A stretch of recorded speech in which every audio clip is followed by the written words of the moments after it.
huu wa mafunzo, naomba nisisitize mambo machache sana kama ambavyo nimesema, lakini nianze kwa kusema kwamba natakiwa kwa tafsiri ya mafunzo mlioyapata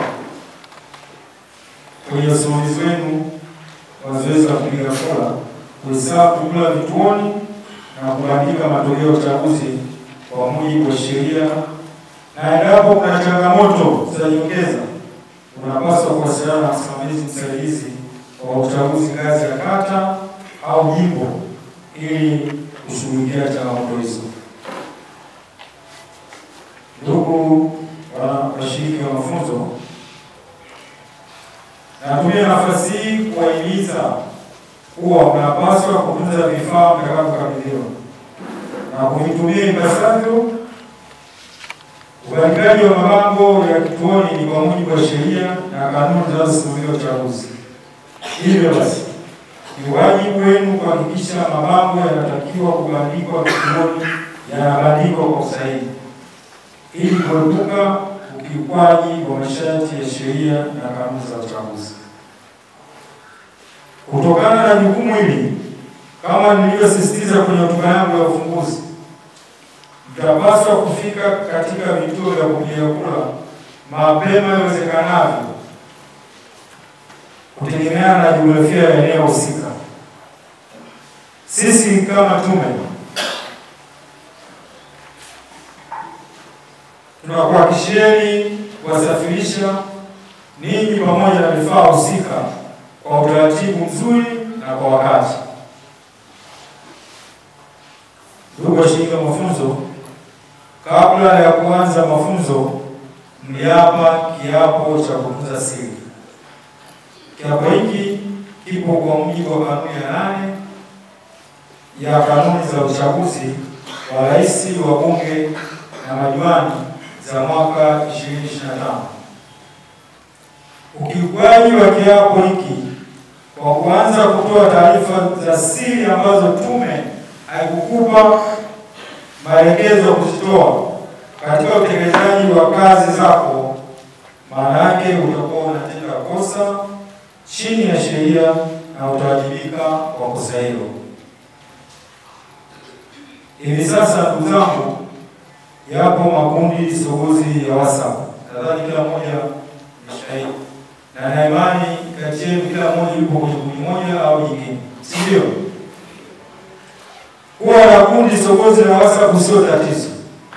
Tatizo ni jinsi gani unalitumia. Sasa kwa muktadha wa shughuli za uchaguzi, jitahidini katika kipindi hiki mwapunguze ili msije kukosea kutuma taarifa ya aina yoyote katika makundi hayo ambayo hutakiwa kutumwa huko. Sisi tumeelewana? Unaweza ukakosea taarifa ya kituo chako ukaituma kwenye kundi lako la WhatsApp. Tuwe makini katika hiyo. Ndugu washiriki, naomba nihitimishe hotuba yangu ya kufunga mafunzo kwa kuwaasa mambo machache. Na kwanza ni kuzingatia muda wa kufungua na kufunga kituo cha kupiga kura. Hilo ni jambo la msingi sana. La pili, kufanya kazi kwa uzalendo na weledi. Tatu, kufanya kazi kwa kushirikiana na bila kusahau kuwa msimamizi wa kituo ndiye msemaji wa mwisho katika kituo cha kupiga kura. Msimamizi wa kituo ndiye msemaji wa mwisho katika kituo cha kupiga kura. 4, kuwa na lugha nzuri na kutoa kipaumbele kwa wapiga kura wenye mahitaji maalum watakapofika kituoni. Naomba nirudie, tunapaswa kuwe na lugha nzuri, lakini pia kutoa kipaumbele kwa makundi au kwa wapiga kura wenye mahitaji maalum. 5, kuhakikisha vifaa vya uchaguzi kuhakiki vifaa vya uchaguzi mara tu vitakapokabidhiwa na kutoa taarifa haraka kwa msimamizi wa uchaguzi ngazi ya kata au jimbo iwapo kuna upungufu. Ukisha hakiki ukiona kuna mapungufu, ni mara moja kutoa taarifa. Tunaona kuzama. Baada ya kusema haya, natamka kuwa mafunzo haya ya siku mbili ya wasimamizi wa vituo na wasimamizi wasaidizi wa vituo vya kupigia kura katika jimbo la uchaguzi la Masasi mjini yamefungwa rasmi. Kura yako haki yako,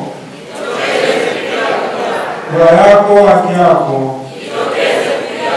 Asanteni sana kwa kusikiliza. Mungu atubariki sana. Mungu akabariki kazi za mikono yetu. Asante.